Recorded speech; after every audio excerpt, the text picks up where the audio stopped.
Selamat pagi anak-anakku yang terkasih, apa kabar? Semoga di pagi hari yang indah ini kita semua selalu diberkati oleh Tuhan. Anak-anakku yang terkasih, pada pagi hari ini Suster akan menyampaikan renungan dari Injil Matius bab 1 ayat 16. Anak-anakku, sebelum kita merenungkan sabda Tuhan, mari kita berdoa mohon rahmat terang Roh Kudus. Demi nama Bapa dan Putra dan Roh Kudus, amin.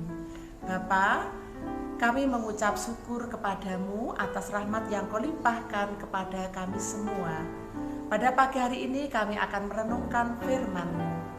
Kami mohon rahmat terang Roh Kudus-Mu agar membuka mata hati kami, agar kami kau mampukan untuk merenungkan sabda-sabda-Mu, sehingga kami mampu menjadi pelaksana sabda-Mu. Bapa, semuanya ini kami haturkan kepadamu dengan perantaraan Kristus Tuhan dan Juru Selamat kami. Amin. Demi nama Bapa dan Putra dan Roh Kudus. Amin. Inilah Injil Yesus Kristus karangan Santo Matius bab 1 ayat 16 dan bab 18 ayat 21 sampai 24a. Yakub memperanakkan Yusuf suami Maria yang melahirkan Yesus yang disebut Kristus.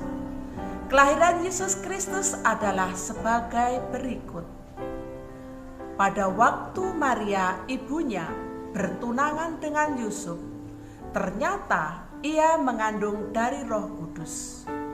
Sebelum mereka hidup sebagai suami istri.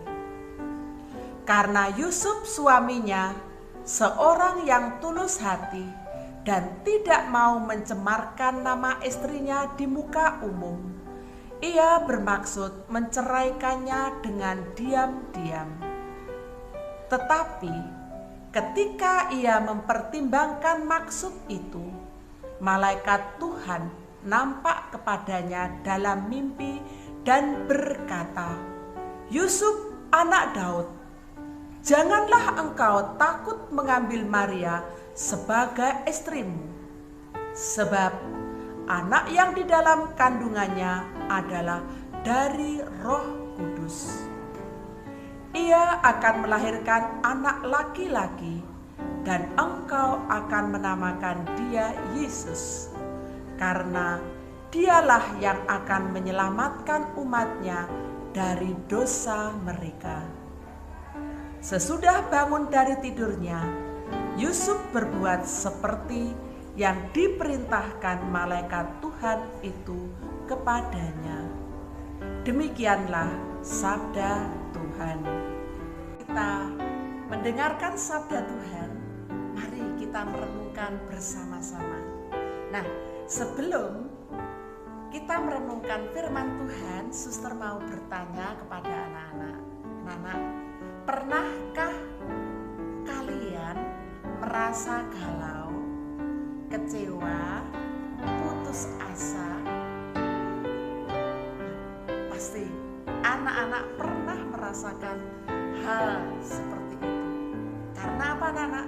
Suster juga pernah mengalami perasaan galau, kecewa, putus asa. Nah, kalau kita sedang putus asa atau galau, pikiran menjadi kacau, semuanya kelihatan hitam, ya gak anak-anak? Pasti. Lalu kita ingin segera keluar dari suasana seperti itu, sehingga kadang-kadang pikiran kita tidak jernih, sehingga kita akan mencari jalan pintas. Nah, anak-anakku yang terkasih, pada hari ini gereja merayakan pesta Santo Yusuf, suami Bunda Maria, Bapa Tuhan Yesus. Mengapa gereja merayakan hari raya Bapak Yusuf? Karena pribadi Bapak Yusuflah yang menjadi tanda gereja. Iman Bapak Yusuflah yang menjadi tonggak gereja, sehingga kita sebagai umatnya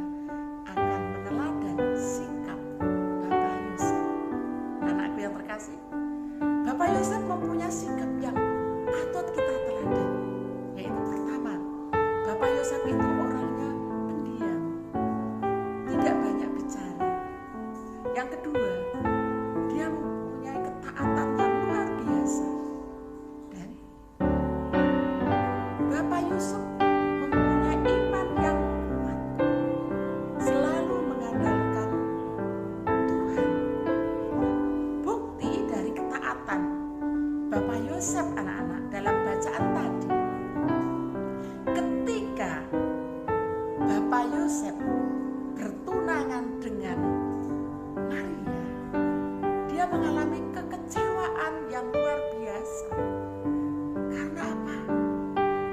Bunda Maria sebagai tunangannya sudah mengandung.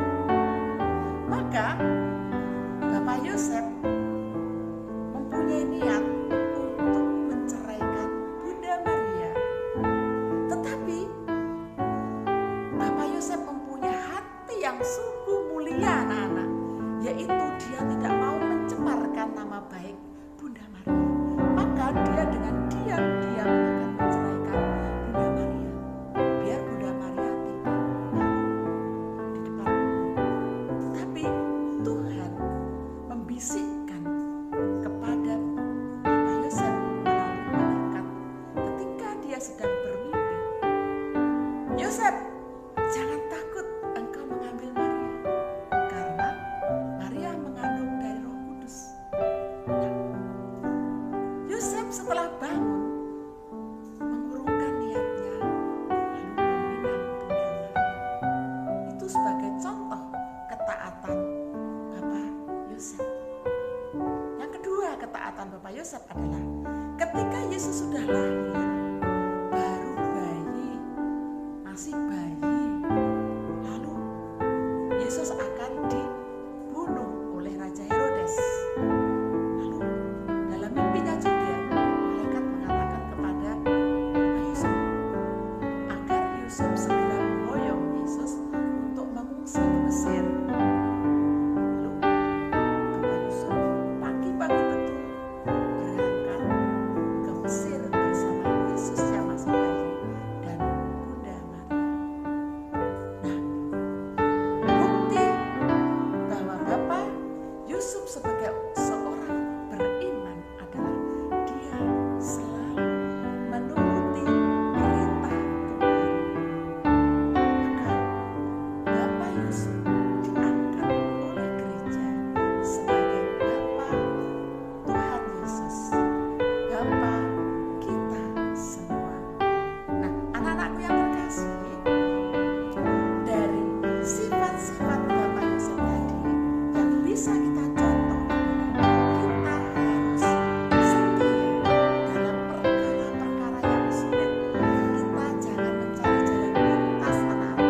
Dan yang kedua, kita harus menjaga nama baik keluarga kita, teman-teman kita.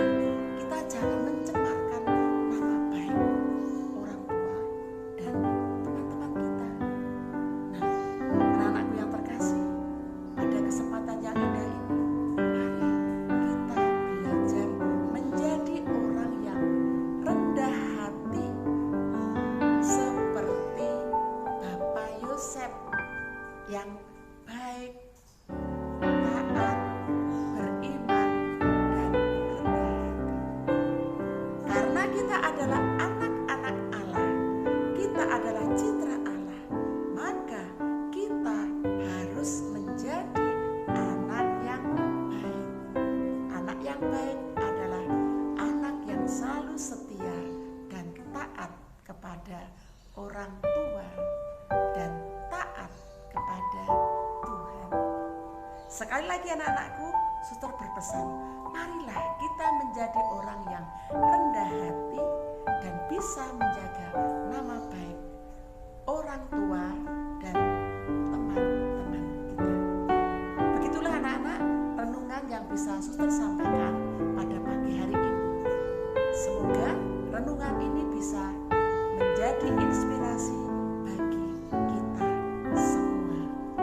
Anak-anakku yang terkasih, untuk mengakhiri renungan ini mari kita berdoa, doa penutup. Demi nama Bapa dan Putra dan Roh Kudus. Amin. Tuhan Yesus, kami memohonkan berkat-Mu bagi keluarga-keluarga Kristiani. Berikanlah kepada mereka rahmat kesetiaan dan ketulusan hati. Semoga mereka semakin hari semakin mengusahakan hidup seturut keluarga kudus di Nazaret. Amin. Demi nama Bapa dan Putra dan Roh Kudus. Amin.